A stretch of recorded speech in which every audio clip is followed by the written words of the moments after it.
vamos a hablar el día de hoy tiene una gran importancia en todo el Evangelio, pero también en toda la Biblia. Esta historia se da cuando de Galilea viajan a Jerusalén, y en Jerusalén están celebrando la fiesta de los tabernáculos que hablábamos la semana pasada.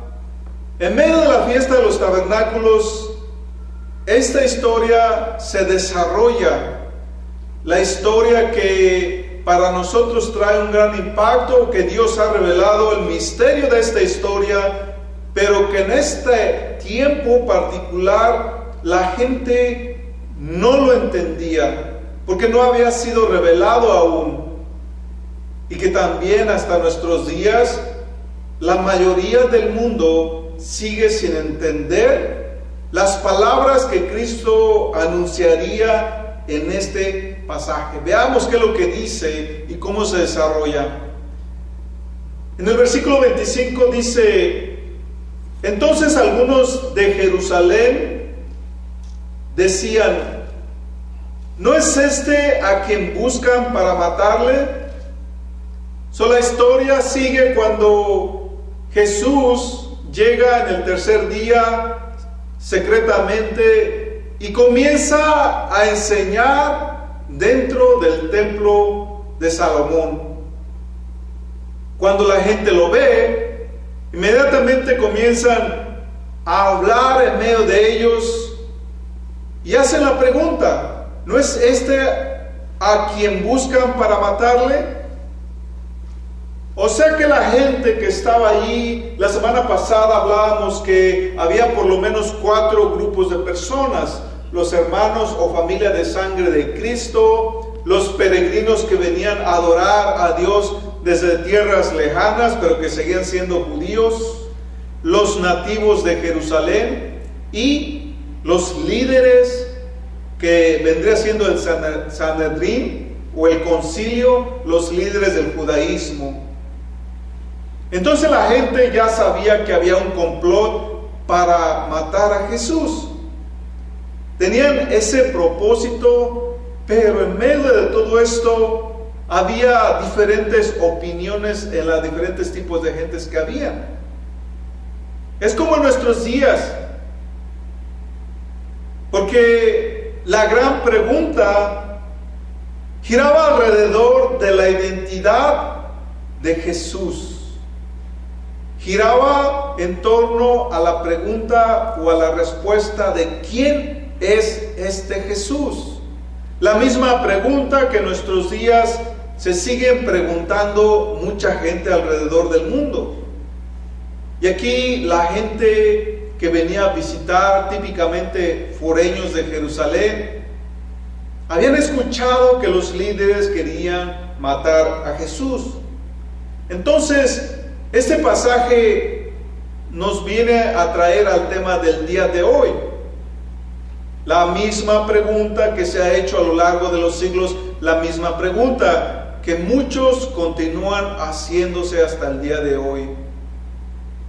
¿Es Jesús el Cristo? ¿Es Jesús el Mesías? ¿Es Jesús mi Señor y Salvador?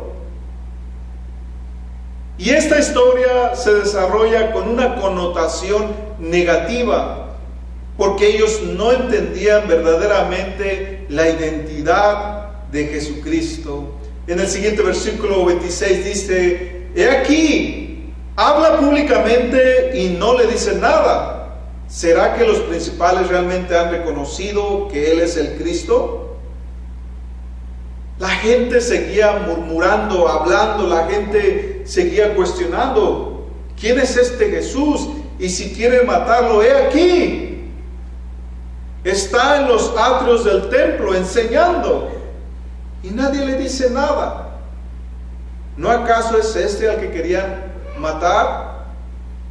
Para entender más o menos dónde estamos aquí, es algo similar a la infraestructura del templo, donde había el lugar santo donde nadie tenía acceso, el santuario donde solamente los sacerdotes en servicio tenían acceso. Después la siguiente sección era para los sacerdotes que estaban fuera de servicio, pero aún así atendiendo las necesidades del templo, porque era un templo gigantesco.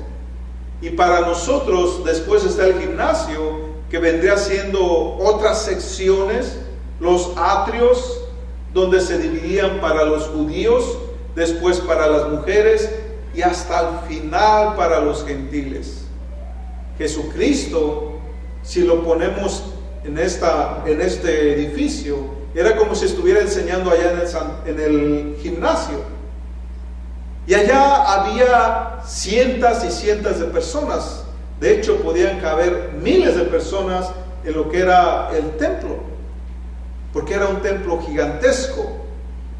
En la época de los tabernáculos se calcula que había aproximadamente 600,000 personas adorando en un día, pero que en los 7 días alcanzaba un número de millones de visitantes, de personas que adoraban en los 7 días que duraba la fiesta.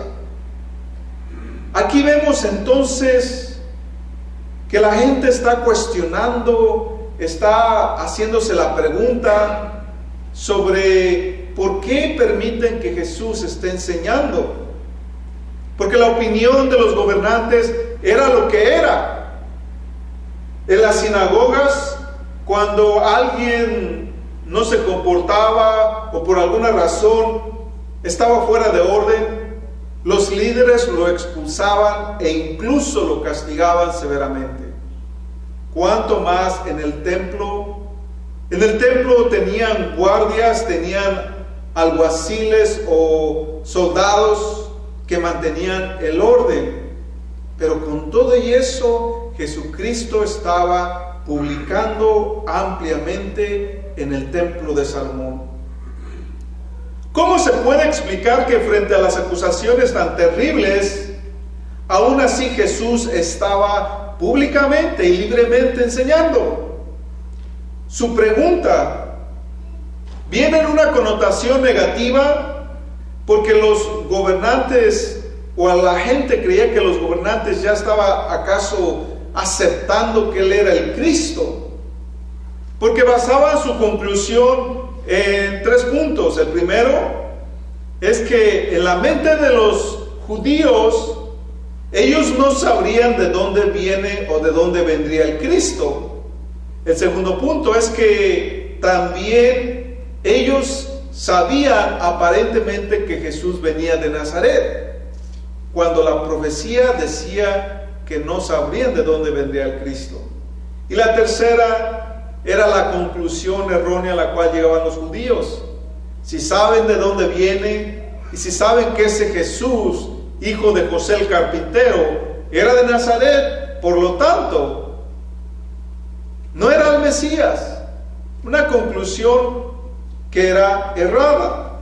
En el 27 dice, pero sabemos de dónde es, pero cuando venga el Cristo, nadie sabrá de dónde sea. ¿De dónde sacaron esta conclusión? Porque todas las conclusiones que ellos sacaban eran profecías, eran tradiciones que se habían transmitido a lo largo de los siglos. Esta tradición era una tradición rabínica, o sea, de los maestros del judaísmo, que se basaba en Malaquías 3:1. Dice este pasaje: he aquí yo envío mi mensajero, el cual preparará el camino delante de mí. Y luego repentinamente vendrá a su templo el Señor a quien buscáis. Las mismas citas que aparecen en el libro de Enoc, la misma cita que aparece en Esdras, una tradición, un pasaje que todos los líderes judíos conocían. Como sabían de dónde era la procedencia natural de Jesús, hijo de José el carpintero, ellos llegaban a la conclusión que Él no podía ser el Mesías. La gente ignoraba quién era este Jesús. La gente no le conocía verdaderamente. Es el mismo problema que vivimos en nuestros días. Escuchamos, sabemos de este Jesús, pero son pocos quienes le conocen de manera personal. ¿Y saben cuál fue las palabras que Jesús dijo delante de sus discípulos? En Mateo 11:25, estas son las palabras que Jesús cita. En oración, Jesús dice: gracias, Padre, porque escondiste esta verdad de los sabios e inteligentes y la revelaste a los niños. Quiere decir que la verdad estaba velada ante los grandes sabios de aquellos días, así también como los que hoy en nuestros tiempos decimos entender y conocer. Esta verdad continúa siendo oculta delante de la gente. Los niños representan a aquellos sencillos de corazón, aquellos humildes, aquellos que están dispuestos a darle la oportunidad a Dios, que Dios se deje conocer. En el 27, ellos aseguran que saben de dónde viene este Jesús, porque este es el mismo Jesús que cuando en el domingo de Ramos entra a Jerusalén cabalgando un pollino, dice: este es Jesús, el profeta de Nazaret de Galilea. Ellos dicen que Jesús es de Nazaret de Galilea.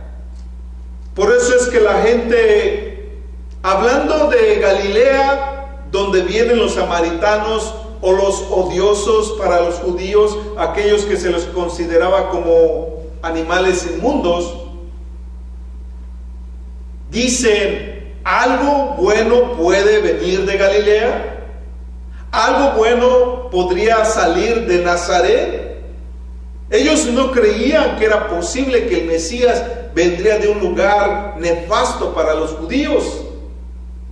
E incluso cuando Jesucristo fue crucificado y pusieron una plaqueta en la cruz, en lo alto de la cruz del madero, en esta plaqueta había una frase en 3 idiomas: Jesús Nazareno, Rey de los judíos.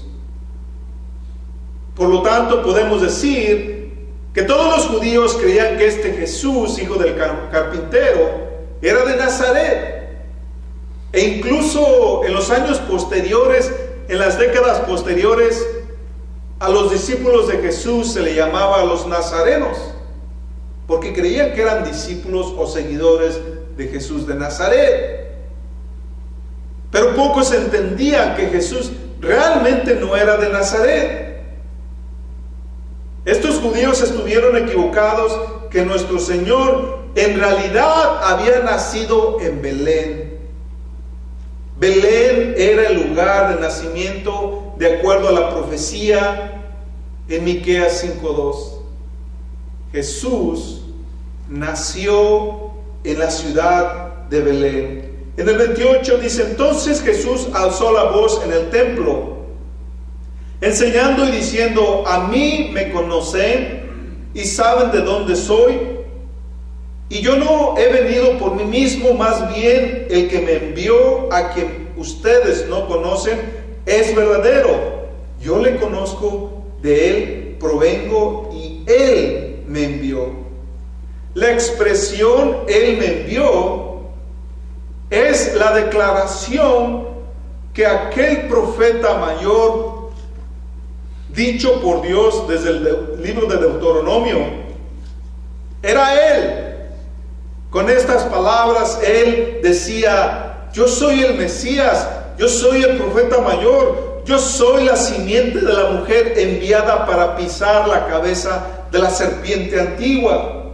Yo soy el que habría de redimir al mundo. Yo soy el Salvador. Yo soy el que viene a rescatar lo perdido. Yo soy el Cristo de Dios. Una verdad velada a los ojos de los religiosos. una verdad oculta a los sabios, a los entendidos, y que solamente se estaba promulgando para aquellos que no tenían un corazón con intenciones maliciosas. En el siguiente versículo 30 dice: entonces procuraban prenderle, pero nadie puso manos sobre él, porque todavía no había llegado su hora. El freno de decir que él estaba enseñando y predicando públicamente, pero que nadie le ponía mano, porque no había llegado su hora. No podían hacer nada en contra de él, porque todavía Dios no lo autorizaba. Esta es la explicación de una intervención divina por Dios, porque la mayoría de la gente estaba siendo hostil, no lo querían matarlo, pero la palabra nos dice: no había llegado su tiempo. O sea que a pesar que estaba rodeado de peligros, a pesar de que la ira de toda Jerusalén estaba sobre él, los deseos eran hostiles, el poder de los líderes estaba contra él, pero todavía no podían hacer nada en contra de él. Estaba libre de los acechos del peligro, porque no era la voluntad de Dios que muriera en esos días, en ese tiempo. La voluntad de Dios, como hablábamos hace poco, es el tiempo kairos, el tiempo presente, el tiempo donde la soberanía de Dios dice: hoy es el día, hoy es el momento, es el tiempo cuando las cosas ocurren de acuerdo a la voluntad de Dios. Y aún en este tiempo no era el tiempo de Jesús. En el versículo 31 dice: muchos del pueblo creyeron en él y decían: cuando venga el Cristo, ¿hará más señales que las que éste hace? La gente estaba familiarizada con lo que Jesús estaba haciendo, porque a pesar de que en aquellos días eran días donde no había como un tipo de internet como hoy hay, que algo pasa y ya al instante el mundo sabe, no había la transportación que hoy hay, pero aún así la gente sigue viajando. Había mercaderes, había personas que peregrinaban de otros países, lo que se llama la dispersión, y venían a Jerusalén. O sea, de una u otra forma la gente continuaba. Cuando vamos, lo primero que hacemos es algo que no ha cambiado a través de los tiempos. Pasa algo y de ese algo la gente va a hablar. Entonces, imagínense la gente movilizándose a lo largo de Palestina y otros países del mundo antiguo.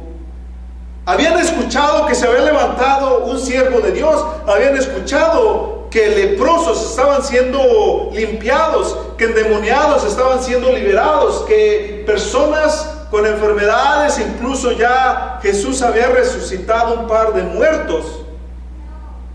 No era poca cosa. En el mundo antiguo esto era lo que se estaba hablando. En las flea markets, en los tianguis, esto era lo que se estaba hablando. La gente, aunque no le conocía como persona, pero escuchaban de este gran personaje. Por lo tanto, cuando había las murmuraciones, algunos decían cosas malas, pero otros decían cosas favorables, cosas buenas. Las personas habían escuchado de los muchos milagros que este Señor de Galilea estaba haciendo a lo largo de su ministerio. Los que creyeron llegaron a la conclusión y al razonamiento: ¿acaso vendrá alguien que hará cosas mayores de lo que Él hace? No tanto por confiar en Él, sino por la evidencia que Él manifestaba. Un razonamiento como hasta el día de hoy. Nosotros vemos y entonces creemos. Claro que delante de Dios esa no es fe, es una fe equivocada. pero por lo menos hay evidencia de que había personas que en su razonamiento llegaban a la lógica y conclusión: este debe de ser el Mesías. El asunto de las señales es un asunto de una fe superficial. Pero con todo y eso, ya había personas que estaban razonando y hablando, murmurando, no con una connotación negativa, sino diciendo: este debe de ser el Mesías. Si no es él, ¿quién es? En el 32 dice: los fariseos oyeron que la multitud murmuraban estas cosas acerca de él, y los principales sacerdotes y los fariseos enviaron guardias para tomarlo preso. O sea, esta murmuración que se estaba desarrollando estaba dividida. Dijimos que había por lo menos 4 tipos de personas en la multitud. Y si hablamos de una multitud, estamos hablando de cientos de personas dentro de los atrios del templo. Pero que estas murmuraciones ciertamente generaban intranquilidad. Y la gente hablando: aquí está enseñando, y los líderes diciendo: no están haciendo nada. Pero finalmente tomaron la decisión de enviar soldados a apresarle. Pero aún así, cuando estos soldados llegaron y le escucharon, no sabían qué hacer, porque ellos mismos daban testimonio de la sabiduría, la bondad y los milagros de Jesús. No se atrevieron, por lo tanto, a apresarle, porque tengamos en cuenta, otras de las razones por las cuales no querían hacerlo era porque el pueblo se le podría aventar a pedradas. Era la tradición. Se levantaba un hereje y el pueblo estaba instruido en apedrear a los herejes, a los malos, a los desobedientes. Aún la misma autoridad de Jerusalén temía de que se hiciera un tumulto y nadie le ponía mano. Era un plan organizado probablemente por el Sanedrín, pero que este plan, porque no era el tiempo de Dios, estaba fallando.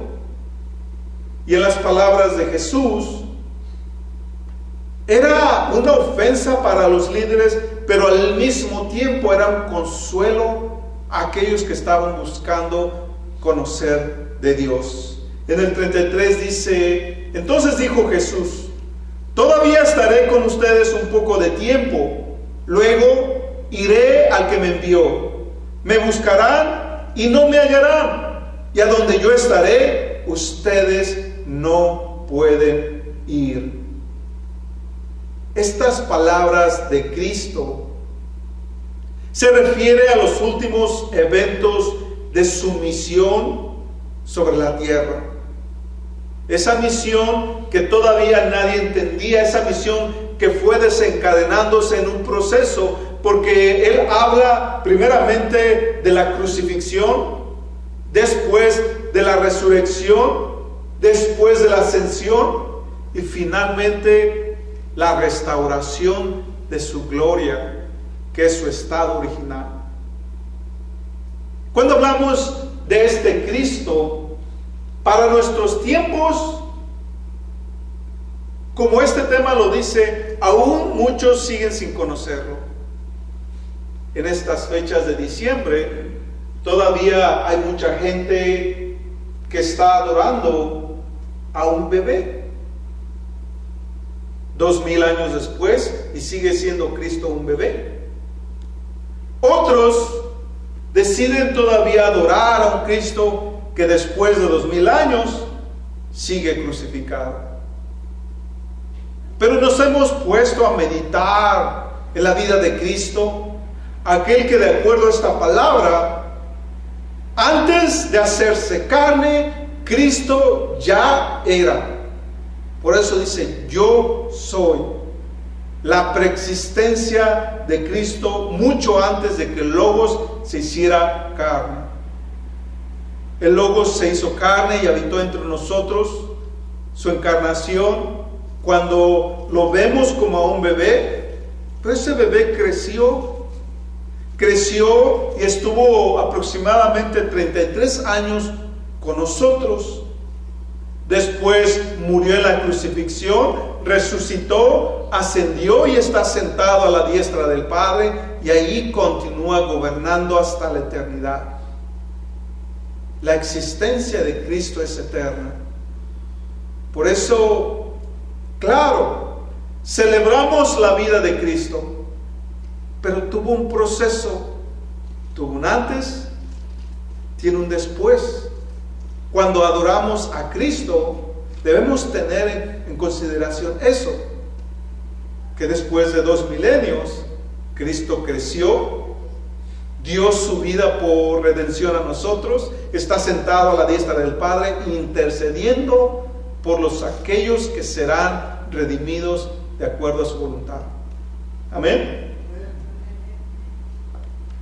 También en este pasaje dice algo interesante. A donde yo voy, ustedes no pueden ir. Y es que Cristo se refiere que sin un corazón renovado, no pueden ir a donde Él está.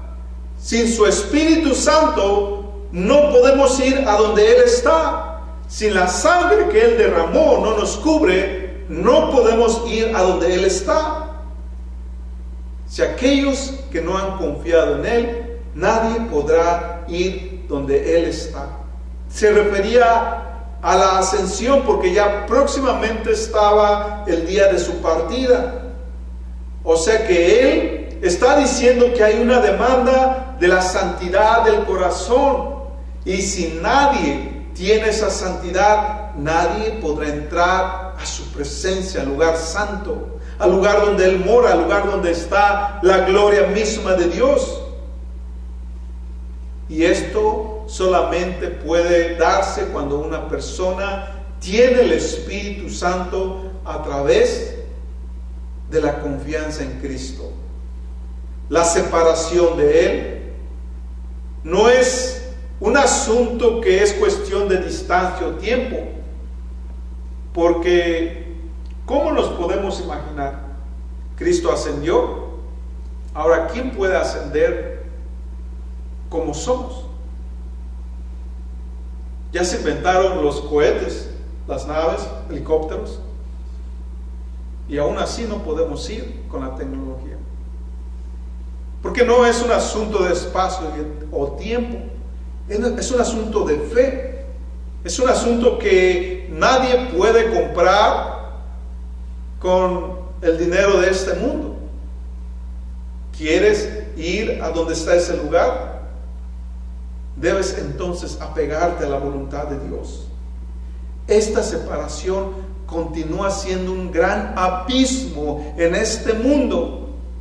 Nadie sabe dónde está. Hablamos figurativamente, hablamos teóricamente, y los más aguerridos con la fe creemos que a pesar que no sabemos dónde esté, un día llegaremos a su presencia. Y no por nuestras fuerzas o inteligencia, no porque aunque me sienta el más guapo le voy a caer mejor, sino más bien es un asunto de fe y de confianza en Cristo Jesús. En el versículo 35 dice: entonces los judíos se decían entre sí, ¿a dónde se ha de ir este que nosotros no le hallemos? ¿Acaso ha de ir a la dispersión entre los griegos para enseñar a los griegos? O una traducción más literal dice: ¿a dónde será este ahora? Porque eran incapaces de discernir las enseñanzas espirituales. Y aquí habla de una dispersión de los griegos. Para hablar de los griegos, recordemos, estamos en el año aproximadamente 28 antes de Cristo. En el año 28 después de Cristo. En este año, en esta era, recién habían sido conquistados por el Imperio Romano. Pero todavía toda la tierra antigua, el mundo antiguo, estaba influenciada por el imperio de Alejandro el Magno. Alejandro el Magno más o menos por allá en el año 250 a.C., conquistó el mundo entero. ¿Y qué fue lo que hizo? Que se disparó la cultura griega, floreció la filosofía, que hasta el día de hoy continúa, la literatura, y mucha gente hablaba griego. Fíjense en el mapa todo lo que abarcaba el imperio de Alejandro el Magno. Por eso estaban influenciados. Ahora, cuando dice la dispersión entre los griegos, habla de cuando las 12 tribus fueron deportadas a otros países y ya la nación judía estaba por todas partes del mundo antiguo. Y cuando venían las festividades, viajaban desde otros países para adorar a Dios en el lugar santo, en el templo de Salomón, en Jerusalén. Y estos judíos estaban creyendo, a lo mejor se va a ir a otra parte del mundo, a enseñar a los griegos, a los gentiles, o a la dispersión, o sea, a los judíos que están en otros países. Era lo que tenían en mente. Pero en realidad no entendía que Cristo estaba hablando de su ascensión celestial. En el 36 entonces dice: ¿qué significa este dicho que dijo, me buscaráis y no me hallaráis, y no podrás ir a donde yo estaré? La profecía en el sentido de el Antiguo Testamento, que decía que Jesús vendría, no le conocerían y más adelante se lamentarían, como lo habla Zacarías, como lo habla Apocalipsis, como lo habla Jeremías. Vino a visitar a los suyos y los suyos no le conocieron. Vino a visitar a los suyos y los suyos no le conocieron. Jesús se fue al cielo corporalmente, espiritualmente, donde los incrédulos no pueden ir. Jesús nos da la misma oportunidad, mas no todos compartiremos su gloria. No todos sabremos dónde está este lugar y no todos llegaremos a este lugar. En el 37 dice: pero en el último y gran día de la fiesta, Jesús se puso de pie y alzó la voz diciendo: si alguno tiene sed, venga a mí. Si alguno tiene sed, venga a mí. Vamos a poner un énfasis en esta enseñanza. Estamos hablando que está toda esta situación desarrollándose en la fiesta de los tabernáculos. 7 días donde recuerdan lo que vivieron en el desierto, cómo batallaron y armaban sus tiendas de campaña y se quedaban. Por 40 años estuvieron después de la salida de Egipto hacia la tierra prometida.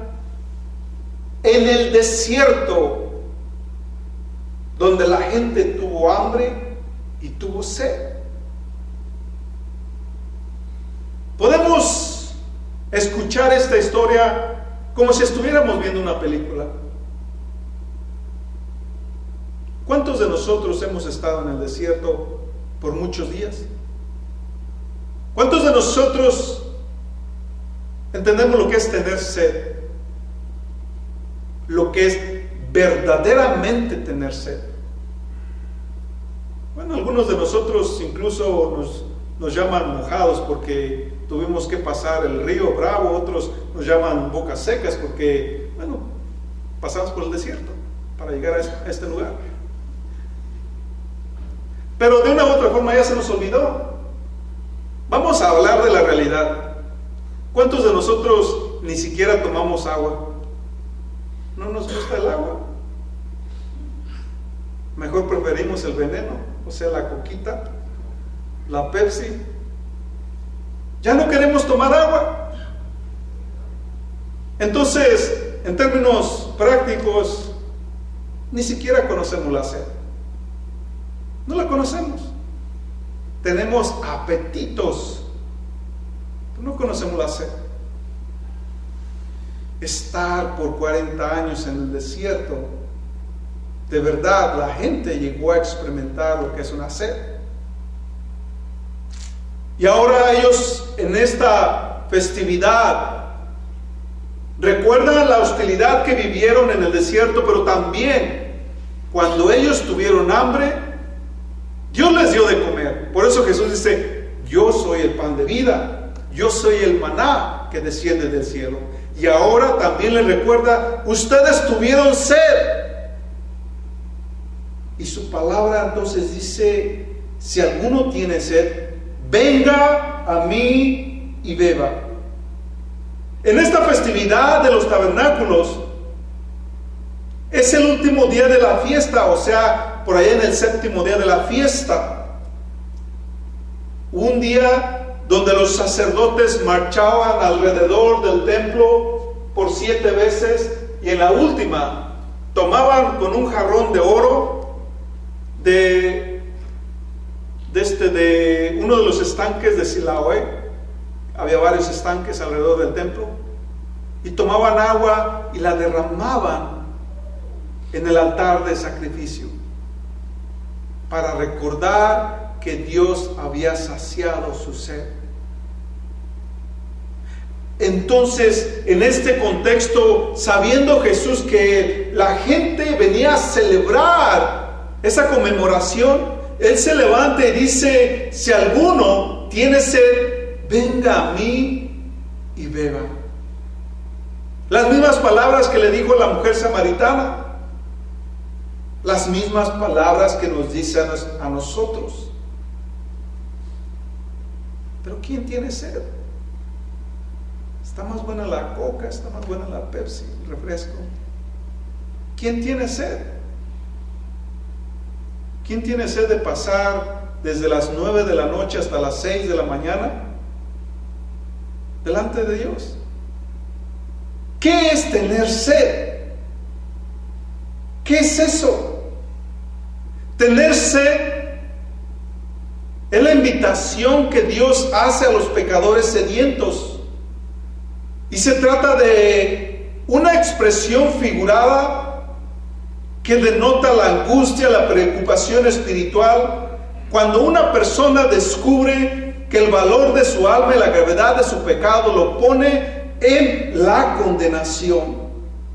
Una persona que reconoce su culpa, una persona que se siente consumida por un deseo de hallar alivio a sus culpas. Algo similar al día en que, si tú tienes una historia especial donde reconociste que eres un pecador y aceptaste que Cristo es tu salvación, a lo mejor suena como una historia común y corriente, pero la mayoría de nosotros ocurrió en situaciones desesperantes, llenas de dolor, de lágrimas, desesperación. Esa es la sed de la cual Cristo está hablando. Por eso dice: todo el que tenga sed, venga a mí y beba. En el libro de Isaías lo dice gratuitamente. Si no tienes dinero, ven a comprar comida y bebida gratuitamente. Pero así como hoy nos damos el lujo de decir: yo no quiero nada con el agua. Un día a lo mejor usa las palabras que yo usé cuando tenía 13 años, que no probé por algunos años el agua, hasta que los riñones me empezaron ya a dar dolor y me obligaron a tomar agua. Pero yo decía: el agua para bañarse y para dar de comer, para dar de beber a los animales. Entonces es la actitud que muchos de nosotros en términos espirituales no queremos asumir. No hay necesidad. Y aunque por allá en destellos espirituales: sí, yo necesito de ti, Dios, dame de beber, y cantamos la alabanza, la adoración. Pero tener sed es tener desesperación de buscarle, de encontrarle, de que a pesar que sean 2 horas de oración, o como este fin de semana, 8 horas de oración, no nos cansamos porque queremos encontrar la presencia de Dios, queremos experimentar lo que es el alivio al dolor. No hay ningún hombre o mujer sobre la tierra que no deba de tener sed de la salvación. Y sin embargo, la mayoría de la gente tiene sed de todo excepto de la salvación. Hoy en día, el mundo entero tiene sed del dinero, del placer, del honor, de la posición social, de los excesos de la vida, de la sociedad. Y eso manifiesta simplemente la corrupción absoluta del corazón humano. O sea que la Biblia llama a esta generación como el hombre natural que es ciego, dormido y muerto espiritualmente. La expresión todo aquel que tenga sed, venga a mí y beba, es la invitación que Dios nos hace para toda persona que quiere conocerle íntimamente. En el 38 dice: el que cree en mí, como dice la Escritura, ríos de agua viva correrán de su interior. En la promesa que hizo en 4:14, Jesús dice que Él es la fuente de agua viva. Y ahora si estamos hablando del agua viva, ¿qué es el agua viva? ¿Qué es esta agua que nos lleva a tener vida eterna? ¿Qué significa? El que tiene sed, beba. Es una historia que ocurre aproximadamente un año antes de su crucifixión. Pero es una historia que no ocurrió en términos cronológicos, en orden. Jesucristo está hablando que Él vino, que Él era desde antes, que Él vino, y Él ya está hablando de a dónde iba a ir. Pero al mismo tiempo, aquí nos está hablando de un agua. Todo el que tenga sed, venga a mí y beba. O sea que la Biblia simboliza el agua como el gran don que Dios daría a la humanidad. O sea, estoy hablando del Espíritu Santo. El salmista lo expresa en el Salmo 42. Y de una y de otra forma, esta agua no se había dado como Dios tenía prometido. En todo el antiguo pacto, el Espíritu Santo solamente venía a aquel que Dios había ungido para ser su portavoz. Uno que otro profeta que se fue levantando de tiempo en tiempo, y algunos sacerdotes que fueron fieles a Dios. Pero típicamente lo vemos en la Biblia, específicamente Antiguo Pacto, que el Espíritu Santo venía a una persona en un tiempo determinado y en un lugar determinado. Pero ahora Jesús está hablando que vendría el tiempo en que esta dinámica cambiaría. En el 39 dice: esto dijo acerca del Espíritu Santo, que había de recibir los creyentes en Él, pues todavía no había sido dado el Espíritu, porque Jesús aún no había sido glorificado, o sea, aún no había sido ascendido. El Espíritu Santo entonces vendría a la hora cuando Dios planeaba derramar de su Espíritu a todo creyente.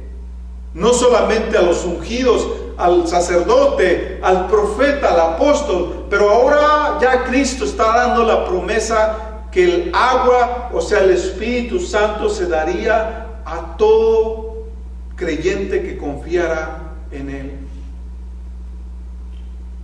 El Espíritu Santo todavía no había sido derramado sobre el mundo. En el 40 dice: entonces cuando algunos de la multitud oyeron estas palabras, decían: verdaderamente este es el profeta. Verdaderamente este es el profeta. Algunos, por las palabras de Cristo, estaban comenzando a poner su confianza en Él.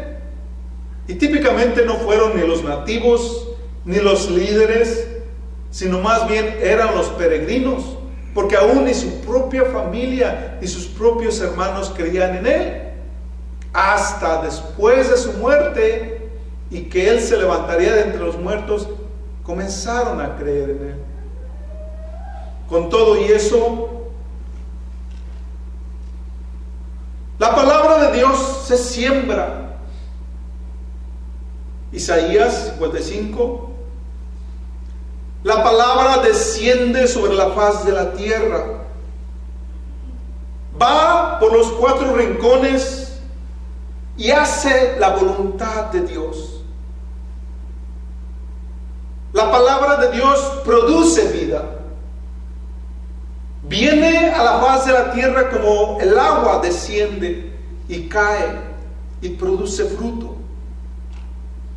Es el mismo ciclo de vida que hasta nuestros días continúa. La palabra de Dios recorre los 4 rincones de la tierra y produce vida en aquellos corazones que la reciben. Mas no todos los corazones están listos para recibir esta palabra de vida. En este caso tenemos un grupo de personas, quizás eran pocas, no sabemos, no dice, pero ciertamente aún en medio del conflicto hubo quien creó en las palabras de Jesús. En nuestros días es lo mismo. Hay milagros, señales, prodigios, hay palabra, mas no todos están creyendo. Si nosotros nos comparamos con esta multitud, ¿a qué grupo de personas pertenecemos? ¿A las que son hostiles hacia Dios? ¿A las que, si lo tuviéramos cerca, le haríamos como aquel que construyó la torre de Babel y disparó una flecha para asesinar a Dios? ¿Nos levantamos en contra de nuestro Creador? ¿O somos de aquellas personas que en medio de lo que pasaba alrededor y de lo que se rumoraba en contra de Dios, decidieron poner su confianza y decir: verdaderamente este es el profeta? En el 41 dice: otros decían: este es el Cristo. Aceptaron a Jesús como el Mesías, pero con todo y eso ellos esperaban un Mesías que era como un guerrero, como un libertador, como alguien que derrocaría a los romanos del yugo, pero a través de la guerra y la violencia. Sigue diciendo: pero otros decían: ¿de Galilea habría de venir el Cristo? O sea, no creían que Él fuera de Galilea. Por lo tanto, Él no podría ser el Cristo.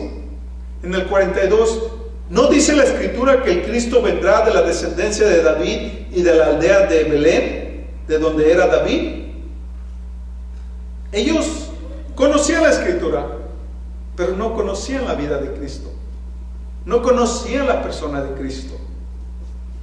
Así que había disensión entre la gente por causa de Él. Algunos de ellos querían tomarlo preso, pero ninguno le echó mano. El resultado de la expresión de estas opiniones distintas causó una división. Fíjense lo que dice aún en el Nuevo Testamento. Jesús dice: yo no vine a traer paz, yo vine a traer espada y división. Aquellos de ustedes que han buscado con sinceridad a Dios, ¿no es acaso lo que produce Cristo? llega a Cristo a tu casa y lo primero que hace Cristo es dividir tu casa. ¿Por qué? Porque el que quiere seguir a Cristo le va a seguir, pero a veces tu propia pareja no quiere seguir a Cristo. Tus hijos, ¿dónde están tus hijos? ¿Dónde está tu familia? ¿No acaso a veces los hermanos de sangre se levantan en contra de uno? ¿La familia, los familiares? Porque tú has decidido seguir a Cristo. La división que viene a traer Cristo es porque es verdad, y no todos están listos para recibir la verdad. No todos están listos para recibir la vida, no todos. Pero aquellos que han entendido la vida, aquellos que han entendido el reino de Dios, aquellos que han entendido el Evangelio, saben que Él es la fuente de vida. Saben entonces que ahora nosotros que hemos confiado en el dador y autor de la vida, tenemos finalmente la promesa en nosotros al Espíritu de vida, al Espíritu Santo. Él es la vida. Él es el que hará distinción en el día del juicio. Él es el que verdaderamente en el mundo espiritual te hace diferente al resto de la gente.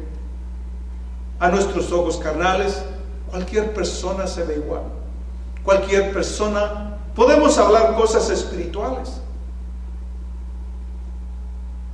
Hay tantos lugares espirituales. Pero mira, en medio de tu tribulación, las personas que se están divorciando a causa de una infidelidad, y la víctima le pregunta a las personas que buscan la espiritualidad en lugares equivocados: ¿qué hago? Bueno, te pusieron los cuernos, pues regrésale con la misma moneda. ¿Sufres de lujuria? Pues dale rienda suelta a la lujuria. Y los consejos son consejos porque ¿qué hay en su corazón? Si no tienen la verdad, no tienen al Espíritu de verdad.